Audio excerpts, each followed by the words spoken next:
அனைவருக்கும் வணக்கம். இது கிஷோபா கடந்து உங்கள் Krishnan. Very good morning to all. சில என்ன பண்ணுறீங்க? நல்லபடியாக படிச்சுட்டு இருக்கீங்களா? சரி, ஓகே. 2025 ஸ்டார்ட் ஆகிடுச்சு. அதேமாதிரி வாரத்தினுடைய முதல் நாள் திங்கக்கிழமை வந்துருச்சு.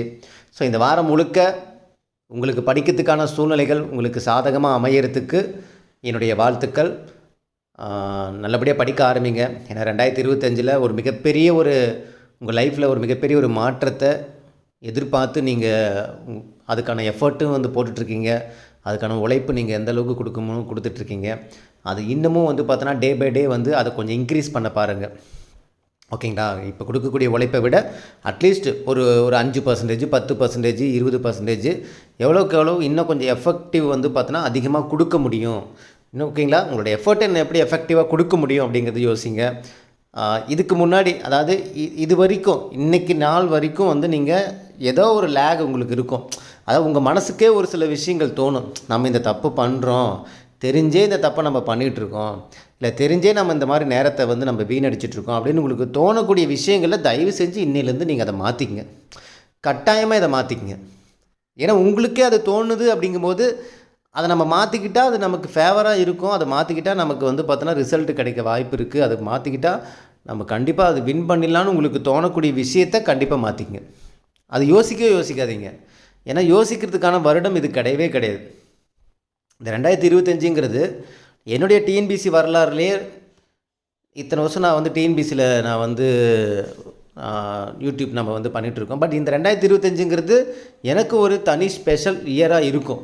எதனால் நான் சொல்கிறேன்னா, இந்த இயரில் அதிகமான ரிசல்ட் வர்றதுக்கான சான்சஸும் அதிகம். ப்ளஸ் இன்னொன்று என்னென்னு பார்த்தீங்கன்னா, இந்த ரிசல்ட் சேஞ்சு, ஓகேங்களா, ப்ளஸ் ஸ்டூடெண்ட்டோட ஒரு எஃபெக்ட், இது எல்லாமே ஓகேங்களா, இது எல்லாமே ஸ்டூடெண்ட்டோட எஃபர்ட் எல்லாமே இங்கே கொஞ்சம் அதிகமாகவே இருக்குது. ஓகேங்களா? அப்போ அதில் ஒரு மிகப்பெரிய ஒரு மாற்றம் இந்த இயரில் கிடைக்கும். ஸோ அதுக்காக தான் சொல்கிறேன், இந்த இயரை விட்டுறாதீங்க. இந்த இயர் யார் யாரெல்லாம் படிச்சுட்ருக்கீங்களோ, யார் யாரெல்லாம் இப்போ டிஎன்பிசிக்கு ஒரு டச்சில் இருந்துகிட்ருக்கீங்களோ அவங்களுக்கு எல்லாருக்குமே ஒரு லக்கான ஒரு ஸ்டூடெண்ட்ஸ். நீங்களாம் ஒரு லக்கியஸ்ட் ஸ்டூடெண்ட்ஸ் தான் நான் சொல்லுவேன். எதனாலனா டிஎன்பிசி பற்றி உங்களுக்கு தெரிஞ்சிருக்கு, இந்த இயர் எக்ஸாம் இது இருக்குதுன்னு தெரியுது, அதுக்கு நீங்கள் எலிஜிபிளாக இருக்கீங்கன்னா நீங்கள் தான் இந்த லக்கியஸ்ட் பர்சன். ஆனால் அதை பயன்படுத்திக்காமல் இருக்கீங்க அப்படின்னா இருக்கிறதுலே நீங்கள் அதில் சொல்லுவாங்க அன்லக்கி பர்சன் பார்த்தா நீங்கள் தான். நீங்கள் லக்கி பர்சனாக அன்லக்கி பர்சனாக நீங்கள் தான் டிசைட் பண்ணணும். இப்போ தெரியாமல் இருந்து அந்த வாய்ப்பை பயன்படுத்திக்க முடியாமல் இருக்காங்கன்னா அது பிரச்சனை இல்லை. தெரிஞ்சுமே அந்த வாய்ப்பை பயன்படுத்திக்காமல் இருக்கீங்கன்னா உண்மையிலுமே நீங்கள் அன்லக்கி பர்சன் தான் என்னை பொறுத்த வரைக்கும். தெரிஞ்சு அதை பயன்படுத்திக்கிட்டிங்கன்னா இந்த உலகத்திலே நீங்கள் தான் லக்கியஸ்ட் பர்சன். அது நீங்கள் டிசைட் பண்ணிங்க. எனக்கு ஒரு வாய்ப்பு இருக்குதுன்னு தெரியுது, அது நான் முயற்சி பண்ணால் எனக்கு கவர்மெண்ட் வேலை கிடைச்சிடும்னு தெரியுது, இதனால் என் குடும்ப சூழ்நிலையே தலைகீழாக மாறும்னு உங்களுக்கு தெரியுது. இவ்வளவும் தெரிஞ்சு அதுக்குண்டான எஃபர்ட்டு நீங்கள் சரியாக போடாமல் வீட்டு சூழ்நிலைகளே நம்ம காரணம் காட்டிக்கிட்டு நமக்கான சூழ்நிலைகளே நம்ம ஒவ்வொரு இடத்துல நம்ம முன் எடுக்கிறதுனால இங்கே எதுவுமே மாறாதுங்கிறது நீங்கள் எப்போ புரிஞ்சுக்கிட்டு ஓகே நம்ம பாஸ் பண்ணுறதுக்கு என்ன வழிமுறைகள், என்ன எஃபர்ட் போடணும், கிடைக்கிற டைமை எந்தெந்த டைமில் நம்ம எப்படிலாம் நம்ம யூட்டிலைஸ் பண்ணணும். ஒருத்தருக்கு 8 மணி நேரம் டைம் கிடைக்குது, எனக்கு 2 மணி நேரம் 4 மணி நேரம் தான் கிடைக்குதுன்னா அந்த 2 மணி நேரம் 4 மணி நேரமும் எனக்கு சாதகமாக நான் பயன்படுத்துறதுக்கு என்ன பண்ணணுங்கிற அந்த யுக்தியை யோசிக்கிறவன் தான் புத்திசாலி. எனக்கு 2 மணி நேரம் அவனுக்கு 8 மணி நேரம் கிடைச்சிருக்கு, எப்படி சாத்தியமாகும்னு கேள்வி கேட்குறவன் புத்திசாலி கிடையாது. அதையும் என்னால் பண்ண முடியும். அவனுக்கு 8 மணி நேரம் கிடைச்சா என்ன, 80 மணி நேரம் கிடைச்சா எனக்கு என்ன, எனக்கு கிடைக்கிற நேரத்தில் நான் எப்படி போர்ஷனை முடிக்கணும், நான் எப்படி அதை கம்ப்ளீட் பண்ணணும், நான் அதை முடித்து எப்படி நான் எக்ஸாமில் பாஸ் பண்ணணுங்கிற அந்த ஒரு பிளான் மட்டும் தான் நமக்கு இருக்கணுமே தவிர, அந்த ஒரு ஐடியாலஜி நம்ம என்ன பண்ணணும் என்ன அப்படின்னு நம்ம யோசிக்கணுமே தவிர, இது இப்படி இருக்கே அப்படி இருக்கேன்னு காரணங்கள் சொல்கிறதுல நீ புத்திசாலி நம்ம நினச்சிட முடியாது. சார் அந்த பையனுக்கு 8 மணி நேரம் வேலை இருக்குது சார் படிக்க, எனக்கு நான் வேலைக்கு போய்ட்டு 3 மணி நேரம் தான் படிக்கிறேன், நான் எப்படி சார் பாஸ் பண்ணேன், அது நானும் ஒன்றா சார். இந்த கேள்விலாம் இங்கே கேட்குறதுக்கு நீங்கள் யோசிக்கிறீங்களா? இதை நீங்கள் கம்பேர் பண்ணுறதுக்குன்னு ஒரு யோசனை வந்திருக்குல்ல, உங்களையும் அவனையும் கம்பேர் பண்ணுறதுக்குன்னு உங்கள் மைண்டு யோசிச்சிருக்குல்ல, அந்த மைண்டை அதுக்குள்ளே கொண்டு போகாமல் சார் அவனுக்கு 10 மணி நேரம் இல்லை 80 மணி நேரம் இருக்கட்டும், அவன் மைண்டு வேறு என் மைண்டு வேறு சார், எனக்குன்னு ஒரு தனி ஐடியாலஜி இருக்குது, எனக்குன்னு தனி ஸ்ட்ராட்டஜி இருக்குது, எனக்குன்னு ஸ்மார்ட் ஒர்க் இருக்குது, அது என்னால் எந்த அளவுக்கு என்னால் கொண்டு வர முடியும்னு இருக்குது, எனக்குன்னு தனி டேலண்ட் இருக்குது.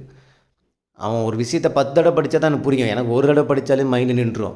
நான் இப்படி பண்ணால் எனக்கு ஈஸியாகிடும், எனக்கு இப்படி பண்ணால் நான் செமையாக பண்ணுவேன், நான் இந்த விஷயத்தில் கொஞ்சம் ஸ்ட்ராங்கு அப்படின்னு எதெல்லாம் உங்களுக்கு தெரியுதோ அதை வச்சுக்கிட்டு கிடைக்கிற டைமில் நீங்கள் என்ன பண்ண முடியுங்கிறத யோசிக்கணும். இந்த இடத்துல யார் அதிக நேரம் ஒதுக்குறாங்க, யார் அதிகமாக வந்து படிக்கிறாங்க, அதை வச்சு இங்கே வின் அப்படிலாம் கிடையவே கிடையாது. அப்படி பார்த்தா பேச்சுலர் வந்து ஃபுல் டைம் படிக்கிறவங்க தான் பாஸ் பண்ணிக்கணும். ஃபுல் டைம் படிக்கிறவங்க தான் நிறைய பேர் இங்கே பாஸ் பண்ணுறதே கிடையாது. ரீசன் அந்த ஃபுல் டைம் இருக்கிறது அவங்களுக்கு ஒரு பிரச்சனையாகவே இருக்கும். அது ஃபுல் டைம் இருக்கிறவங்கள போய் கேட்டு பாருங்கள். ஏன்னா அவங்களுக்கு டைம் இருக்குன்ட்டு அவங்க ஒரு கம்ஃபர்ட் ஜோனுக்கு போயிடுவாங்க. படிக்கிறதுக்கு டைம் வந்து சரியாக பயன்படுத்த மாட்டாங்க. நாள் ஃபுல்லாக வந்து பார்த்தோன்னா ஃபோனு, அதாவது எக்ஸ்ட்ரா தேவையில்லாத விஷயத்துக்கு கான்சன்ட்ரேட் பண்ணி அவங்கள வந்து என்ன ஆகுன்னா ஒரு சோம்பேறி அப்படிங்கிற அந்த ஒரு விஷயத்துக்குள்ளே கொண்டு வர வச்சுருவாங்க. அது ஓப்பனாகவே சொல்கிறேன். ஏன்னா அந்த ஸ்டேஜில் நானாக இருந்திருக்கேன். அதே ஸ்டேஜில் நானே இருந்திருக்கேன். அதே கம்ஃபர்டபுள் காலையில் எழுந்திரிச்சு சாப்பிட்றது, மூளையில் போய் ஒரு இடத்துல அப்படி சாஞ்சி உட்காடுறது, ஒரு ஃபோன் எடுக்குது, எதாவது பார்க்குறது, அப்படியே டைம் போய்ட்டு கேட்டால் அடுத்த நாள் சரி பண்ணிக்கலாம். ஏன்னா அவங்களுக்கு தான் ஃபுல் டைம் இருக்குல்ல. எல்லா நாளுமே அவங்களுக்கு வந்து ஃபுல் டைம் நாள் தான் சொல்லுவாங்க. எல்லா நாளுமே அவங்களுக்கு ஞாயிற்றுக்கிழமை மாதிரி தான். வேலைக்கு போய்ட்டு வந்து படிக்கிறவங்களுக்கு ஞாயிற்றுக்கிழமை மட்டும்தான் ஒரு நாள் ஃபுல்லாக கிடைக்கும். அந்த ஒரு நாள் ஃபுல்லாக யூஸ் பண்ணுவாங்க. ஆனால் இவங்களுக்கு எல்லா நாள் ஞாயிற்றுக்கிழமைனால இன்றைக்கி விட்டால் நான் நாளைக்கு சேர்த்து படிச்சிக்கலாம் அப்படிங்கிற அந்த ஒரு இதுவே என்ன ஆகிடும்னா, கடைசி வரைக்கும் ஒரு இயல்பாக வேலைக்கு போய்ட்டு வந்து படிக்கக்கூடிய ஸ்டூடெண்ட்ஸை விடவே இவங்க கம்மியாக படிக்க ஆரம்பிச்சிடறாங்க. ஒரு கட்டத்தில் அதுலேருந்து வெளியில் வரும்னு நினச்சா கூட அவங்களால வெளியில் வர முடியாது. ஏன்னா அந்த கம்ஃபர்ட் ஜோன் அவங்கள வந்து பார்த்தோன்னா போட்டு அமுக்கும். அதுலேருந்து வெளியில் வரதுங்கிறது ரொம்ப ரொம்ப ரொம்ப கஷ்டம். அப்படி வெளியில் வரணுன்னா அவங்க சக்தி மீறி அந்த விஷயம் பண்ணணும். அதை பண்ணலைன்னா முடிஞ்சு போச்சு. அப்போ அந்த அதிகமாக டைம் இருக்கிறதும் பிரச்சனை தான். அதை சரியாக பயன்படுத்திக்கணும். இல்லை அதுக்குள்ளே மூழ்கிட்டு அதுலேருந்து வெளியில் வந்துடணும். அதுதான் புத்திசாலித்தனம். பின்னாடி எல்லாம் போச்சு, ஆச்சா போச்சு, ஐயோ எல்லோரும் பாஸ் பண்ணிட்டாங்க, பாஸ் பண்ணவங்கள ஸ்பீச் கொடுக்குறாங்க, ஸ்பீச் கொடுக்குறவங்கள கவுன்சிலிங் போகிறவங்கள ஃபோட்டோ எடுத்து போடுறாங்க. ஃபோட்டோ எடுத்து பார்க்கும்போது நமக்கு வெளிலேருந்து பார்க்குற நமக்கு வந்து அவங்க மேலே பொறாமை இருக்காது, ஆதங்கம் இருக்கும், ஏக்கம் இருக்கும், ஒரு ஏமாற்றம் இருக்கும். நம்மளால் முடியலையே, நாம் எப்போ போய் ஸ்பீச் கொடுப்போம், நாம் எப்படி டிஎன்பிசி அந்த வாசல் அங்கே ஆஃபீஸ்கிட்ட நின்று நம்ம எப்போ ஃபோட்டோ எடுப்போம், நம்ம பேரண்ட்ஸ்கிட்ட நின்று எப்படி ஃபோட்டோ எடுப்போம், நாம் எப்போ ஒரு வீடியோவில் நம்ம போடுவோம், நம்ம குடும்பத்துக்கு எப்போ நம்ம பெருமை சேர்க்க போகிறோம். இந்த ஆசைகள்லாம் உங்களுக்குள்ளே இருந்துக்கிட்டே இருக்கிறதுல பிரோஜனை கிடையாது. அதுக்கான முயற்சி எடுத்துடணும், முழு முயற்சி எடுத்துடணும். அதுக்கான வருஷம் தான் இந்த 2025.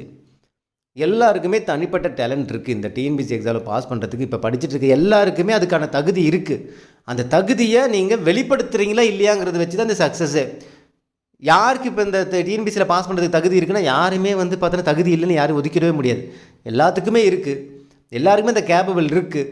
அதை யார் வெளிப்படுத்துகிறாங்க, யார் வெளிப்படுத்தலை, அதை பொறுத்து தான். ஒருத்தர் நல்லவன் கெட்டவங்கிறது எதை வச்சு சொல்லுவாங்க? 4 பேருக்கு நல்லது பண்ணுறது, அவனால் யாருக்கும் எந்த ஒரு கஷ்டமும் வராமல் இருக்கிறது, கெட்ட பழக்கம் இல்லாமல் இருக்குது, இதுதான் நல்லவங்கிறது. இது உலக நீதி, எல்லாத்துக்கும் தெரிஞ்ச விஷயம் தான். அது யார் பண்ணுறாங்க யார் பண்ணலைங்கிறத வச்சு தான் இந்த இடத்துல.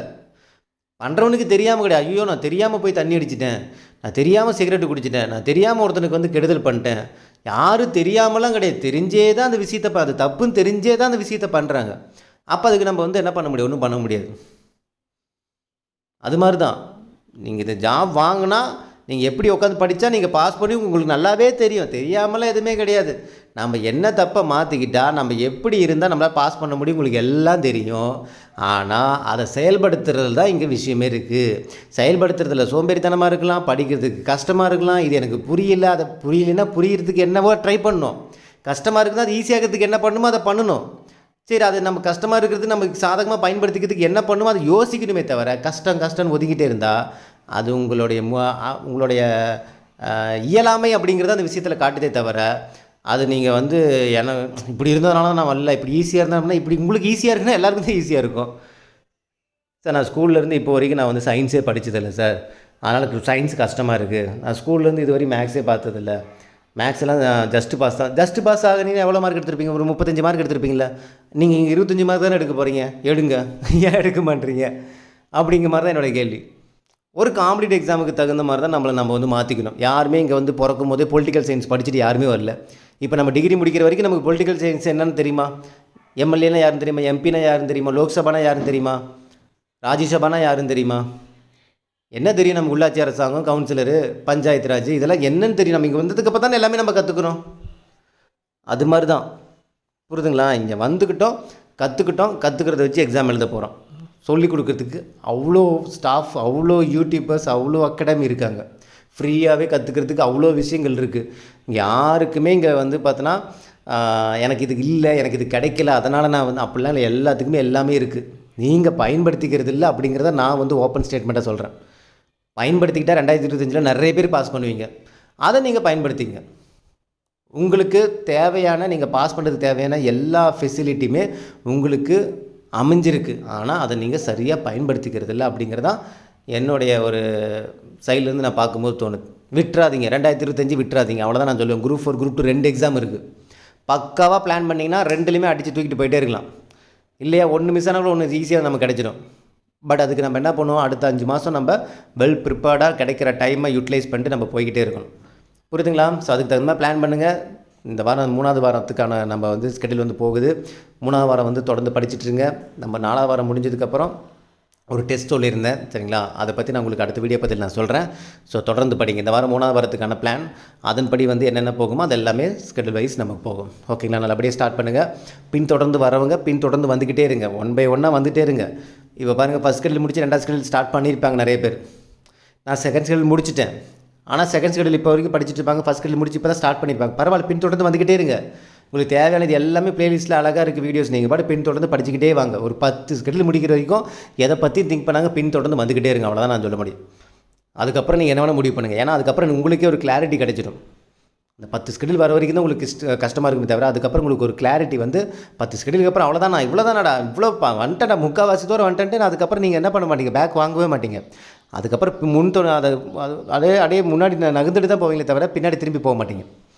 அந்த ஹோப் எனக்கு இருக்குது. ஏன்னா முக்கால்வாசி நீங்கள் அதுக்கப்புறம் தாண்டி இருப்பீங்க. கிளியரா? புரிஞ்சுங்களா? சரி, ஓகே. நல்லபடியாக படிங்க. இன்றைக்கி நாள் வந்து உங்களுக்கு சிறப்பாக அமையறதுக்கு என்னுடைய வாழ்த்துக்கள். ஓகேங்களா? ஓகே, இந்த வீடியோ உங்களுக்கு பிடிச்சி நினைக்கிறேன். மீண்டும் அடுத்த ஒரு தகவலோடு சந்திக்கலாம். இது கிஷோபா கிட்டேருந்து உங்களுக்கு கிருஷ்ணன். தேங்க்யூ.